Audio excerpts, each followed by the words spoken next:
सूखी धरती पर दरारें थीं, जैसे जमीन भी दर्द से फटी हो।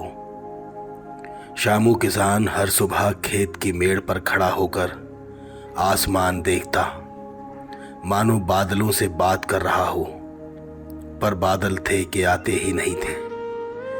खेत बंजर थे, कुआं आधा सूख चुका था और घर में बचा था सिर्फ थोड़ा सा अनाज और ढेर सारी चिंता। उसकी सबसे बड़ी चिंता खेत नहीं था, उसका बेटा मोहन खाट पर लेटा रहता था।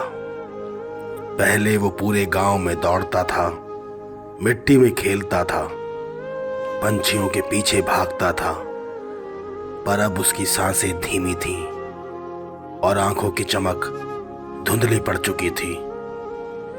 गांव के वैद्य ने हाथ खड़े कर दिए थे और शहर का अस्पताल बहुत दूर था और वहां तक पहुंचने के लिए पैसे उससे भी ज्यादा दूर। शामू ने अपनी एकमात्र बकरी बेच दी, फिर अपनी पत्नी की चांदी की पायल। दवा आई, पर बीमारी ने मानो जड़ पकड़ ली थी। मोहन कभी कभी मुस्कुराता और कहता, बाबा, बारिश कब आएगी? मैं खेत में फिर दौड़ूंगा। शामू गला साफ करता और आसमान की ओर देखकर कहता, जल्दी आएगी बेटा, बहुत जल्दी। रात को जब हवा भी थम जाती, रामू अपने बेटे के पास बैठकर पुरानी कहानियां सुनाता, हरे खेतों की, लहलहाती फसलों की और उस दिन की जब मोहन हल चलाना सीखेगा। मोहन नींद भरी आंखों से कहानियां सुनता रहता, जैसे उन बातों में ही कोई दूसरा संसार बसता हो जहां दर्द नहीं था। एक सुबह सूरज निकला, पर घर के अंदर अजीब सन्नाटा था। मोहन की छाती अब ऊपर नीचे नहीं हो रही थी।